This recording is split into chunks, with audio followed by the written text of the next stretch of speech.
धनबाद के केंदुआडीह में गैस रिसाव अभी भी जारी है। शनिवार को माले और कांग्रेस की संयुक्त टीम ने केंदुआडीह इलाके का दौरा किया।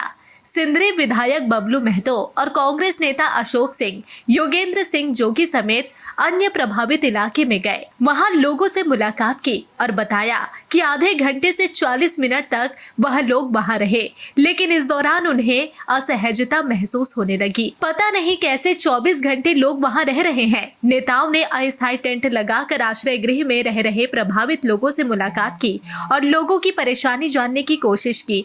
प्रभावित लोगों की डिमांड है कि ड्रिल कर गैस को किसी निर्जन स्थान पर निकाला जाए और उन्हें सुरक्षित रहने दिया जाए। आश्रय गृह में सुविधा भोजन को लेकर भी लोगों ने शिकायत की। कुछ लोगों का दावा है कि वह लोग रैयत है और 2002 तक उनकी रसीद कटी है, जबकि बीसीसीएल का कहना है कि वह जमीन उसकी है और रैयतों का यहाँ कोई अधिकार नहीं है। खैर, जो भी हो, लेकिन गैस रिसाव के बाद स्थिति भयावह है। वहां रहना किसी बड़े खतरे को आमंत्रित करना है। वह इलाका पहले से ही डेंजर जोन घोषित है। विधायक बबलू महतो का कहना है कि बीसीसीएल भय का माहौल पैदा कर लोगों को हटाना चाहता है, लेकिन हम लोग ऐसा होने नहीं देंगे। विधायक बबलू महतो, अशोक सिंह वहां से लौटकर उपायुक्त से भी मुलाकात की और वस्तु स्थिति से उन्हें अवगत कराया। उपायुक्त ने कहा कि आपदा प्रबंधन के तहत जो प्रावधान है उसके तहत प्रभावितों को सुविधा दी जा रही है। उन्हें समझाया जा रहा है कि इलाका खाली कर दे और बेलघड़िया में शिफ्ट हो जाए। उपायुक्त ने विधायक और कांग्रेस नेता को यह भी बताया कि बेलघड़िया में 4 बसों की सुविधा दी गई है, 2 डीजल बस है और 2 इलेक्ट्रिक बसें। लोग अगर रोजी रोटी के लिए इधर आना चाहते हैं तो वह आ सकते हैं, लेकिन स्थायी निवास उन्हें बनाए रखना खतरे से खाली नहीं। उपायुक्त ने बताया कि स्थिति को देखते हुए शिफ्ट कर जाना ही एकमात्र उपाय दिख रहा है। वैसे विधायक बबलू महतो ने कहा कि डीसी को प्रभावित लोगों की इच्छा से अवगत कराया गया है और किसी बीच का रास्ता निकालने का अनुरोध किया गया है। दादा बताएंगे, जिस तरह से यहाँ पे लगातार 3-4 दिनों से जो है जहरीली गैस का रिसाव हो रहा है, 2 महिलाओं की मौत हो गई है और करीब 50 से अधिक लोग जो है अभी भी जो है मतलब ये है इंजर्ड है, तो क्या कहेंगे इसको लेकर? जिस तरह से यहाँ पे बीसीसीएल के रवैया क्या लग रहा है, सही से कर पा रहे हैं? गैस रिसाव की जानकारी के बावजूद 2 लोगों का निदान और 50 लोग अभी प्रभावित हैं और इतने लोग यहाँ रह रहे हैं। इसके बावजूद बीसीसीएल प्रबंधन का वैसा कारगर कोई उपाय हम लोग नहीं देख पा रहे हैं। यदि ऐसा ही नहीं रहा, कोई उपाय यदि समय पर नहीं किया गया, तो हमको लगता है भोपाल गैस त्रासदी की पुनरावृत्ति यहाँ पर होगी। बीसीसीएल को जिम्मेवारी लेते हुए उनके जो केंद्र सरकार के और एजेंसियां हैं, सिंपर हो चाहे, जिसके माध्यम से गैस रिसाव को बंद करना होगा या फिर गैस को निकालने का दूसरे जगह से कहीं से रास्ता बना करके उसको ही करना होगा। उस दिशा में कोई काम नहीं हो रहा है। कोई भी अधिकारी आते हैं, सिर्फ एक भय का ही दिखाते हैं कि बहुत ज़्यादा ही है, यहाँ से भय के वातावरण को बना करके लोग क्या ऐसे ही खाली कर दें, लोग अपने भाग के छोड़ के चल जाए, उनकी जिम्मेवारी पर कोई ये नहीं आए। तो ये जो परिस्थिति है, इस परिस्थिति में हम लोग देखते हैं कि वो विशेष करके बीसीसीएल प्रबंधन परिस्थिति से, जिम्मेवारी से भागना चाहती है। भय का माहौल बना करके, भयादोहन करके चाहती है कि यहाँ खाली हो जाए। हम लोग उसको जिम्मेवारी से भागने नहीं देंगे। पूरी तरह से जिम्मेवारी उनकी है और उनको उपाय खोजना होगा, गैस रिसाव बंद कराना होगा और यहाँ के लोगों का जिस ढंग से रहते थे, गुजर बसर जीवन यापन करते, वो परिस्थिति उनको। धनबाद उपायुक्त ने तो साथ हाथ खड़ा कर दिया, कहा कि कोई विकल्प ही नहीं है गैस, यहाँ को यहाँ से खाली करना ही पड़ेगा, शिफ्टिंग एकमात्र उपाय है। उपायुक्त के में जो है वो इस हिसाब से बोले होंगे, लेकिन गैस रिसाव या फिर भूमिगत गैस को उपायुक्त ही नहीं कर सकते हैं। वो एक पूरे चीज़ को एक मॉनिटरिंग कर सकते हैं, कोऑर्डिनेट कर सकते हैं, देख सकते हैं। लेकिन जहाँ ये सवाल है कि गैस रिसाव का, तो ये बीसीसीएल है, उसकी डीजीएमएस है, सिंपर है, इन सारे लोगों को लगा करके उसका ही खोजने का ज़रूरत है। उसको कैसे रोका जा सकता है, इसका उपाय खोजने का ज़रूरत है।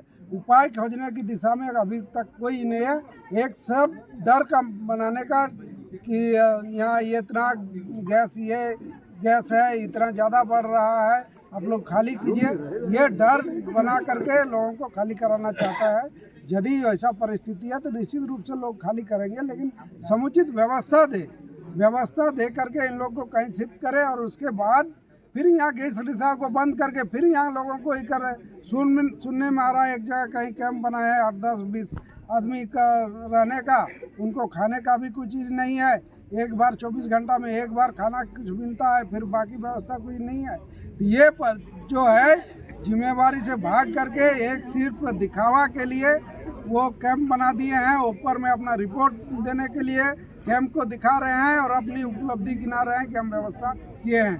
ये लचर व्यवस्था से काम चलने वाला नहीं है, उसको माकूल व्यवस्था करना होगा। लोगों का इस समस्या से निजात देना होगा बीसीसीएल पर। जो उपाय निकाल रहा है उस उपाय को इन लोगों से साझा करना चाहिए। यहाँ के लोगों से अस्थायी व्यवस्था करना है तो बगल में कितने जगह है अस्थायी व्यवस्था, लोग हैं कैंप में रहने के लिए तैयार है, लेकिन वैसा व्यवस्था मिले इन लोग को तब तो। वैसा व्यवस्था नहीं कि एक टेंट टान दिए 8-10 आदमी का ही लगा दिए। न खाने का व्यवस्था है, न कुछ व्यवस्था है, न पानी का व्यवस्था है, न दूसरा व्यवस्था है। इन सारा चीज़ का बिना व्यवस्था किए चाहते हैं कि लोग खाली कर दें, और खाली कराने के पीछे डर दिखा रहे हैं कि गैस का ये बढ़ रहा है। ये डर का वातावरण को वही लोग भी कर रहे हैं, और वास्तविकता यदि है तो फिर जो वैकल्पिक व्यवस्था पर ये लोग क्यों नहीं आगे बढ़ रहे हैं। इन लोग को बढ़ना चाहिए। जिम्मेवारी से ये लोग भाग रहे हैं और जिम्मेवारी से हम लोग भागने नहीं देंगे। कांग्रेस नेता अशोक सिंह ने कहा कि जिस जगह पर अस्थायी आश्रय बनाया गया है वह भी गैस प्रभावित इलाका है। ऐसे में प्रशासन को किसकी जमीन है और किसकी नहीं, इसके पचड़े से अलग हटकर मानवता दिखानी चाहिए। उन्होंने सुझाव दिया कि बगल में ही भूली में खाली जगह पड़ी हुई है, उन्हें अस्थायी तौर पर ही सही भूली में आश्रय बनाकर शिफ्ट किया जाना चाहिए। देखिए, स्थिति वहाँ पे बहुत भयावह है, इसमें कहीं कोई दो राय नहीं है।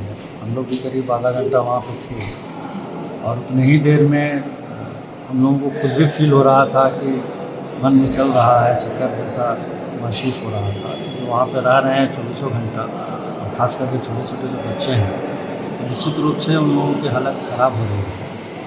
लेकिन तब है कि इसका उपाय क्या हो। प्रशासन अपनी तरफ से जो मदद पहुंचा सकता है आपदा के तहत, वो तात्कालिक राहत देने का प्रयास प्रशासन की तरफ से हो रहा है।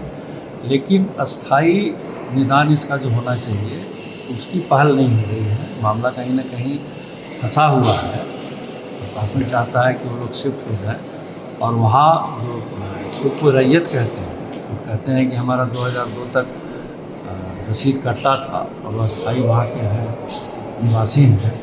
तो वो जो नया 20 कंपनसेशन का है उसके तहत वो लोग चाहते हैं कि कंपनसेशन उन लोगों को मिले। लेकिन बीसीसीएल क्लेम करती है कि ज़मीन बीसीसीएल की है, तो उनको वो क्लेम बनता नहीं है। तो इसी सब को लेकर के मामला उलझा हुआ है। और मेरा तो ये सलाह होगा कि जो बेलगड़िया वगैरह जाने की बात हो रही है, तो बगल में भूली भी है, चाहे तो ये लोग भूली में भी इन लोगों को स्थानांतरित किया जा सकता है अस्थायी तौर पे, कैंप बना करके या जैसे भी हो, क्योंकि बहुत बड़ी आबादी है वहाँ पे, छोटी मोटी आबादी नहीं है। राजपूत बस्ती काफ़ी पुरानी बस्ती है और बहुत घनी आबादी है वहाँ का।